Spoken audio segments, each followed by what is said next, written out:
نو چې دا مسلمان ووجلو بس دی خو جنت نه محروم شو. او شهید باره کې قرآن کې الله فرمایي چې شهید چې کوم دی دا ژوندی دی مړ نه دی. نبی علیہ السلام وایي تاسو که یو سړی شهادت سوال کوي په بستر مړ شو الله به شهادت مرګ ورکوي. السلام علیکم ورحمۃ اللہ وبرکاتہ. قاری صاحب محترمه څنګه خیر دی جی مونږ راغلي و نن سبا چې کوم دا قتلونه داسې عام شوي دي قدامه شو شوی قتل شو دا چې کوم د قتلونه عام شوي دي شریعت د دې په باره کې چې کوم څه وایي د دې باره کې څه حکم ورکوي دا قاتل لپاره څه سزا ده څه حکم دی د مقتول لپاره څه حکم دی څه سزا ده دا چې مونږ ته لږ واضح کړي دا به تاسو لپاره راغلي. وعلیکم السلام ورحمۃ اللہ وبرکاتہ. ښایسته سوال موږ او زه به ووایم چې دې زمانې سره چې کوم دی دا خبره تړلې شوې ده او پیوسته ده ځکه دا مثلا نن په دې معاشرې کې گردش کې لګیا دي. حدیث کې راځي نبی علیہ السلام فرمایي چې کله قتلونه عام شو که نه نو دا به د قیامت د نښو نه او که موږ تاسو ګورو که نه قتلونه عام شوي دا هم د قیامت یوه نښه کې ده. او حدیث کې راځي نبی علیہ السلام وایي یکسر الحرج وایي قتلونه به زیات شي. چې قتلونه زیات شو نو پوه شه چې دا علامه ده څه د قیامت.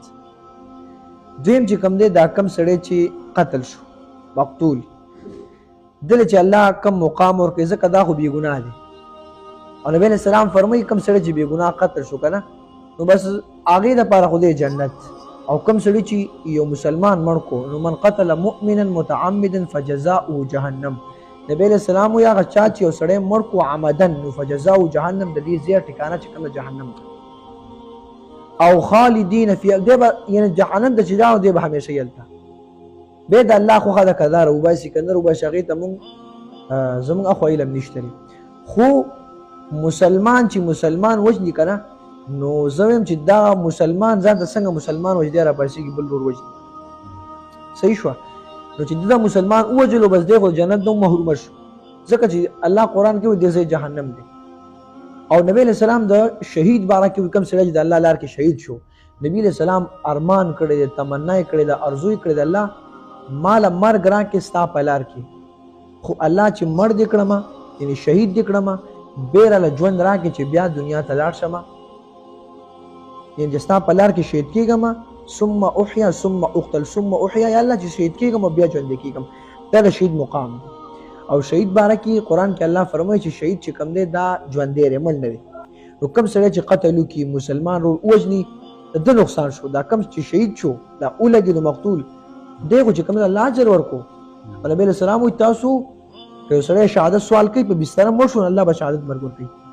او الله رب العزت دوی کې زموږ معاشره کې دا قتل مسله ډېره عامه شوې ده.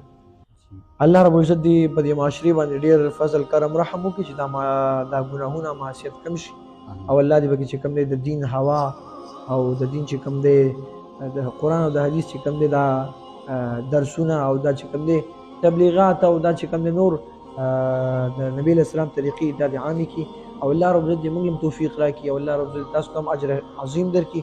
تاسو دومره راغئ سوال مو وکړو ماشاءالله دې زمانې سره الله تاسو ته هم اجر درکړي. جزاکم الله خیر.